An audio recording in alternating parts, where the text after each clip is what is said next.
Good morning. So today it's July the 16th and it's just after 7 a.m. in the morning, and I'm having my coffee and getting myself ready for a run, my morning run. And I thought, just out here having my coffee, I thought that this plant, it's unusually different this year. There's my coffee, just an espresso, black espresso, and I always do that before I go for a run. And this is unusual to me because we are in the middle of July and the plant, it's still blooming. And I noticed that it started in June, early June, and it has been blooming non-stop since then. So I'll show you the tag so you know what it is I'm talking about. So the plant, it's called Sonic Bloom Pearl, and it's supposed to be a reblooming shrub. It's a reblooming Weigela from Proven Winners, and the flowers are absolutely beautiful as well, and they are also honeybee and hummingbird magnets. So we always get lots of honeybees on this plant. But notice that it has blooming, like I said, non-stop, and it's supposed to be reblooming. So it does bloom in early June, and usually every single brand, like this one here, it's covered in blooms, and you see that throughout the entire plant. So I was trying to think back this spring what I did to it, because this plant is about, I think, 2 years old, and it's been in this spot. I think it was previously up here, and I had to move it here because it was getting overcrowded under the limelight standard there. So then I had to move it here last year, and I believe I moved, and when I moved, I did cut it all the way back to about 1.5 or so foot tall and wide. And then this spring I had some dieback, so I had to cut it back drastically, and I removed all the weak branches as well as any dead branches and so on. And so I kind of changed shape a bit and made it look cleaner. And so it's gone, like, I would say it's about like almost 2 to 2.5 foot wide, and about the same height, 2.5 foot tall. And here's my bobo hydrangea. So my bobo hydrangea is about 2 foot, and this has a long stem here that's an extra, I would say 8 inches or so. So this, it's about 2 foot. The Weigela, it's about 2.5 foot tall if you include the long branch there. But anyway, what it's very different is that last year I remember getting all the flowers around June, like the first week of June, and then it stopped, and then I didn't get more until the end of August. But this year, like I said, it has bloomed non-stop. First through the first wave with full of blooms on every stem. I had blooms like that, and then now, since then, this is what it looks like every single day. Isn't that amazing? So I'm thinking, because it's supposed to be reblooming, so the first set of bloom must have been on old wood, and then now all it has, because I cut it back so much, that is, and has now put up a lot of new growth, and the new growth itself has all these new blooms on them. So if you want a Weigela that reblooms, and if you want it to rebloom throughout the summer, I would suggest that you cut yours way back and let it flush out new growth, and then with the new growth you'll see new blooms on them. So that to me is just really, really amazing. And I love this because it blooms right after the, oh, you can see there's some insects on it. I love this because it kind of reblooms right after my tulips. So when my tulips go out of bloom, this is when the Weigela will bloom. And it makes it really pretty in this corner here when everything else is out of bloom, because I have tulips scattered throughout, spotted throughout the garden. So once that goes out of bloom, this is the highlight of this corner in my backyard garden. So it's just a really, really lovely plant.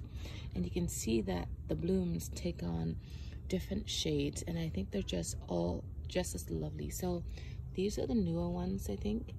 They open up more white, right? So they look like that when they're about to open, and they turn to sort of like a whitish color, and eventually that whitish fades to a pink. So I'll come up close so you can see it. So not fades, I guess, it darkens up to like a darker pinkish.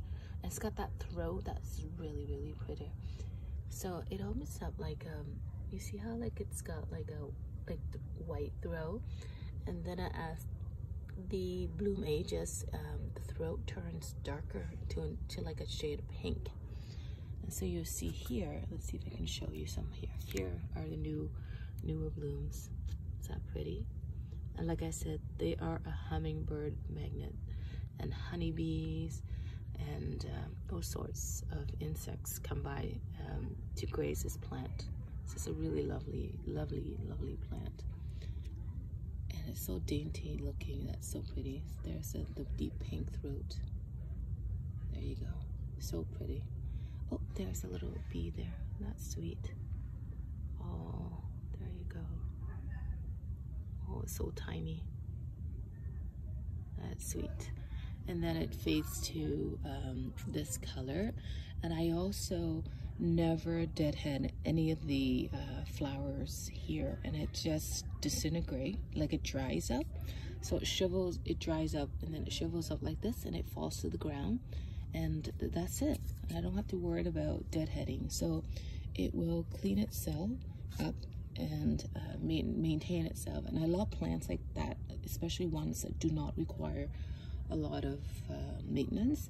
And all I did in terms of feeding, so it does require a little bit more food than the hydrangeas, which I don't give any. But this one in the spring, when I cut all the dead branches back, I do give it about a half a cup, like a third to a half a cup of all-purpose general fertilizer, which I can show you next time. But there you go, that's the close-up. So I'll show you the tag again. So again, it's called the Sonic Bloom Pearl, and it's from Proven Winners. And at the back, and where did I get it? I got it from Sheridan Nursery. So it's a 3-gallon container, which is a little bit bigger than your usual.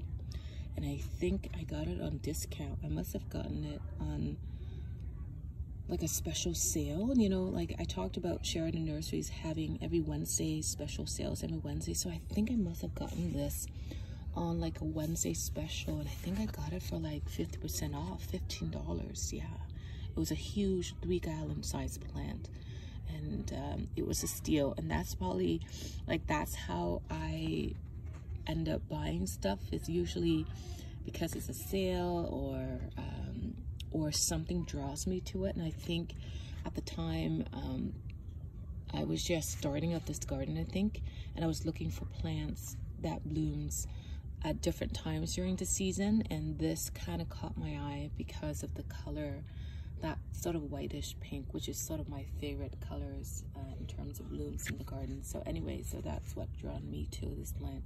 And also just the different variations in the color of the blooms, right?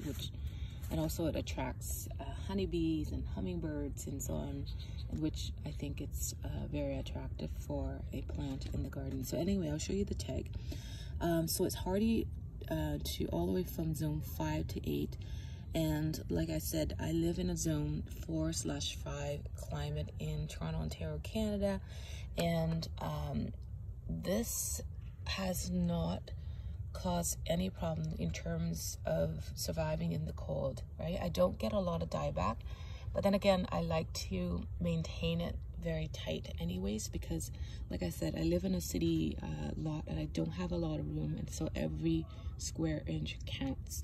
And so I try to pick plants that fit in the space, but sometimes that's not possible because you know, I love it so much that I'm willing to, you know, you know, tighten it, trim it down a bit more just so that it fits into the space. And that's what I do with this plant. I do trim it down quite small, but this year, like I said, I trim it down extra small, just so that I could sort of see the outcome. And this is the outcome when I trim it really small, is you get lots of new growth that come up throughout the summer and lots of blooms as well. So sorry, I got sidetracked there. So the size is supposed to be 4 to 5 feet tall and wide, and it does need a lot of spacing, 5 to 6 feet. So if you have a full sun location, and I think it needs a lot of sun. Now I have it here. So this garden is north facing. So north is this way. And so this is the west side. So it does get mostly morning sun. And by about noon, I have no sun in this corner at all. So even with, you know, just sun until about noon, it does perform really well. So you don't really need a lot of sun for this plant, I would imagine. So it does say it on the tag. It requires sun to part shade, and part shade's about 3 to 4 hours of sun, and it does get 3 to 4 hours of morning sun. And I think that's okay. It's doing okay with just the 3 to 4 hours of sunlight. But, you know, with 5 to 6 feet space, so if you have that kind of space, I would just let it grow to maximum size and not trim it back. But you know what? I think I like it this way, where I trim it as much as I possibly can and let it rebloom throughout the summer. So anyway, I'm gonna stop the video here because I've been rambling on and on since then. And I want to thank you if you already have subscribed, and if you haven't already, please do subscribe and turn on the notifications so you'll see my videos as I post them, right? And it will help to keep me motivated to keep on posting. So have yourself a wonderful day, and I will talk to you soon. Have a good day. Bye bye now.